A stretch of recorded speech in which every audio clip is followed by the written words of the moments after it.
তৌফিকের সঙ্গে জগৎ শেঠ ফতেচাঁদের পরিচয় হয় ওর এক বন্ধুর সূত্রে।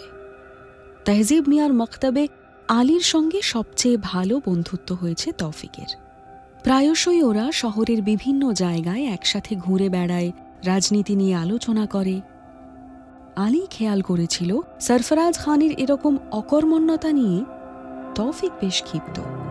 ওদিকে আলীর পরিবার জগৎ শেঠদের সঙ্গে ব্যবসা করছে আজ বহুদিন হল। ফতেচাঁদ যে সরফরাজ খানকে মসনদ থেকে সরানোর জন্য বিভিন্ন রকম পরিকল্পনা করছে তা কম বেশি জানত আলীর আব্বা। তৌফিক তরুণ বুদ্ধিমান ছেলে, এই সমস্ত কাজে বিশ্বাসী বুদ্ধিমান মানুষের প্রয়োজন হয় সব সময়। আলীর আব্বাই একদিন তৌফিকের সঙ্গে জগৎ শেঠ ফতেচাঁদের পরিচয় করিয়ে দেন। সরফরাজ খানের সামনে এসে দাঁড়ালো তৌফিক। দীর্ঘদেহী সুপুরুষ নবাব একটি উঁচু আসনে বসে আছেন। তার কাছেই এক পাশে বসে আছে ফতেচাঁদ। তৌফিকের একটু ভয় করল। জীবনে প্রথমবার কোনো নবাবের সামনে এসে দাঁড়াচ্ছে সে, এবং কোনো যে সে কারণে সে আসেনি। আজই নাইম সাহেব কয়েকটা কথা বলেছেন তাকে। সেই কথাগুলো এখন হঠাৎ করে কানে বাজছে তৌফিকের। সে কি সত্যি গদ্দারি করছে তবে? কিন্তু এখন তো আর উপায় নেই। এখান থেকে বিন্দুমাত্র এদিক ওদিক হলেই তো তার প্রাণ সংশয় হয়ে যাবে। এই সমস্ত ৭-৫ ভাবতে ভাবতে কেমন একটা ঘোরের মধ্যে চলে গেছিল তৌফিক। তার ঘোর ভাঙল ফতেচাঁদের কথায়। বেটা, নবাবকে সেলাম করো। নবাবের শান দেখে চোখ আটকে গেছে নাকি তোমার? ऐसा करना तो बदतमीजी होता है। तोड़ी घोड़ी माथा झुঁকিয়ে সরফরাজ খানকে সেলাম করল তৌফিক। সত্যি তার একরকম ঘোর লেগে গেছিল। তা না হলে এতদিন মক্তবে পড়াশুনো করে দরবারি আদব কায়দা নিয়ে তৌফিকের এরকম ভুল হওয়ার কথা নয়। ফতেচাঁদ বললেন, মাফ कीजिएगा জাহাপনা, बिल्कुल बच्चा है अभी और पहली बार আপনার মতো কাউকে দেখছে। হাত তুলে ফতেচাঁদকে থামালেন সরফরাজ খান। তারপর তৌফিকের দিকে মুখ ফিরিয়ে বেশ কিছুক্ষণ দেখলেন ওকে। তোমার নাম তৌফিক? জি হুজুর। তোমার ঘর কোথায়? আব্বা কি করেন? তৌফিক কিছুক্ষণ মাটির দিকে তাকিয়ে থাকল। নাইম সাহেবের পরিচয় সে কোনোভাবেই দিতে চাইছিল না সরফরাজ খানের কাছে, কিন্তু ফতেচাঁদ বারবার জোর করেছেন। নাইম সাহেবের কথা না বললে নাকি ওর কথায় কোনো বিশ্বাসযোগ্যতা থাকবে না। অথচ ঘটনাটা তো মিথ্যে নয়, কিন্তু তৌফিকের একটু খটকা লাগে গোটা ব্যাপারটায়। ফতেচাঁদ যে গভীর জলের মাছ তা বুঝতে পারে তৌফিক।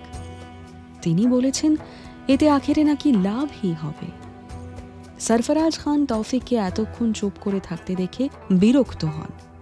তুমি বাংলার নবাবের সামনে দাঁড়িয়ে আছো, সেটা কি তুমি ভুলে যাচ্ছ? ফতেচাঁদজি বললেন যে তুমি অনেক দূর পড়াই লিখাই করেছো। এ কেমন নমুনা তার? মাফ করবেন জাহাপানা, আমার আর ভুল হবে না।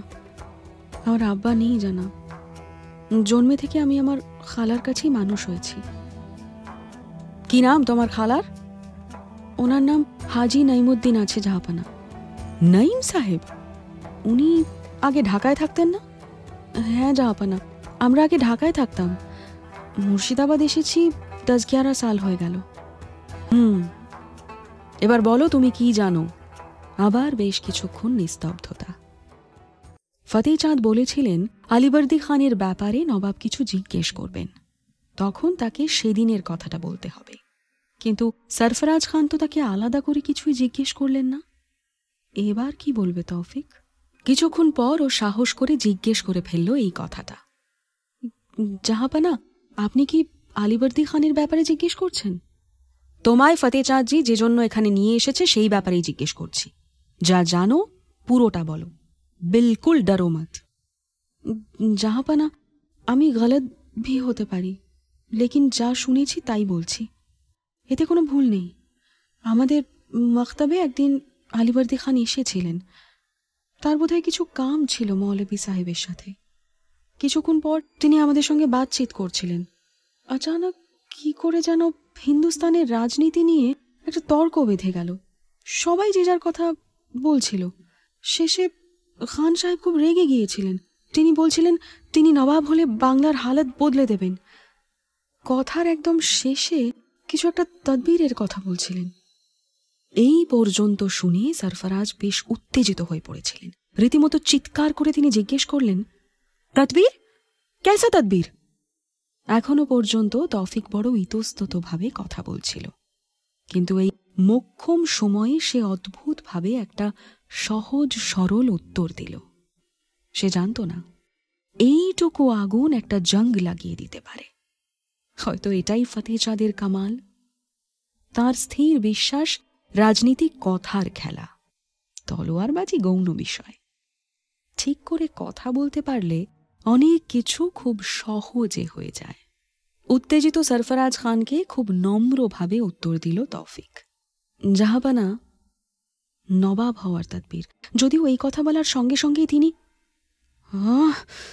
বহুত হো গয়া, নেমক হারাম পুষছি আমি পয়সা দিয়ে, তুম লোক যাও ইহাঁ সে আব। জাহাপানা, হুকুম করুন বলে তৌফিককে নিয়ে বেরিয়ে গেলেন ফতেহ চাঁদ। তার কাজ শেষ। শিকার ফাঁদে পা দিয়েছে, এবার জং লাগবেই। আর বাকিটা রাস্তায় যেতে যেতে তৌফিক ফতেহ চাঁদকে প্রশ্ন করে, আচ্ছা ফতেহ চাঁদজি, এতে আমাদের কি লাভ হলো? আমাদের মতলব? কার কথা বলছো তুমি? অবাক হয়ে পাল্টা প্রশ্ন করেন ফতেহ চাঁদ। না মানে এই কাজটা কেন করলাম আমি? আরে তুমি এটাকে কাম বলছো কেন আমি তো এটাই বুঝতে পারছি না। একটা ঘটনা ঘটেছে, সত্যি ঘটনা। তুমি সেই সাজটা তোমার নবাবকে এসে জানিয়েছো, এটা তো তোমার কর্তব্য, তাই না? এই কথা বলার পর অদ্ভুতভাবে হাসেন ফতেহ চাঁদজি। তৌফিক বোঝে এখান থেকে কিছুই জানা যাবে না। ঘটনাটা যে সত্যি তা নিয়ে কোনো সন্দেহ নেই। সত্যি তৌফিকদের মক্তবে একদিন হঠাৎ করে চলে এসেছিলেন আলীবর্দী খান। তার কিছুদিন আগেই ফতেহ চাঁদের সাথে পরিচয় হয়েছে তৌফিকের। এই রাজনৈতিক তর্কটা সত্যিই হঠাৎ করে খুব জোরালো হয়ে উঠেছিল এবং এক ফাঁকে আলীবর্দী খান এরকম একটা তদবিরের কথা বলেছিলেন। ফতেহ চাঁদ তাকে বলেন গোটা ব্যাপারটা জানাতে হবে সরফরাজ খানকে। তৌফিক প্রথমে আপত্তি করেছিল, কারণ সে মনে মনে আলীবর্দী খানকে সমর্থন করে।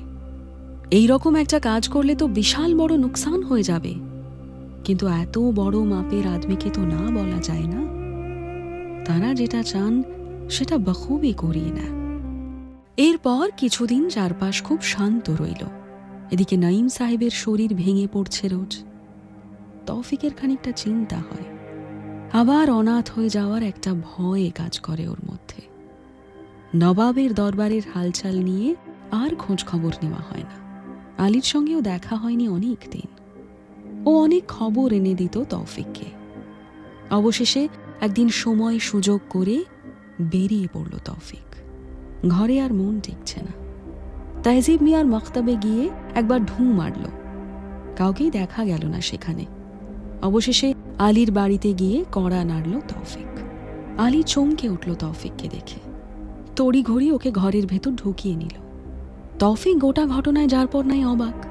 সে আলীকে প্রশ্ন করল, কি ব্যাপার দোস্ত, এরকম ঘাবড়ে আছো কেন, কই দিক্কত হুয়া ক্যা?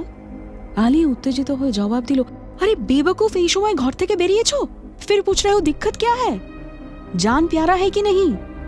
কেন, কি হয়েছে? জং শুরু হয়েছে, তখ্ত নিয়ে জং। আলীবর্দী খান আর নবাব সরফরাজ খানের মধ্যে জং বেঁধে গেছে। তুমি সত্যি কিছুই জানো না দেখছি। অবাক হয়ে আলীর দিকে তাকিয়ে রইল তৌফিক। এরকম কিছু হতে পারে সে কল্পনাও করেনি। অথচ এই জঙ্গের বীজ সে নিজে হাতে পুঁতেছে, খুব যত্ন করে তাতে জলও দিয়ে এসেছে। হায় রে কিসমত, যে ছেলেটা একটা জঙ্গের ময়দানে সব কিছু হারিয়েছিল, সে নিজের অজান্তেই একটা জং লাগিয়ে দিল। এতে আরও কত লোকের না জানি কত ক্ষতি হবে। নাঈম সাহেবের কথাগুলো আবার কানে বেজে উঠল তৌফিকের। কিসমতের এই অদ্ভুত খেলার শেষ কোথায়? এত পড়াশুনো করেও তৌফিক এই প্রশ্নের উত্তর জানে না। এখানে সে এখনও ওই পালখেড়ের ময়দানে ছুটতে থাকা বাচ্চা ছেলেটার মতোই অসহায়।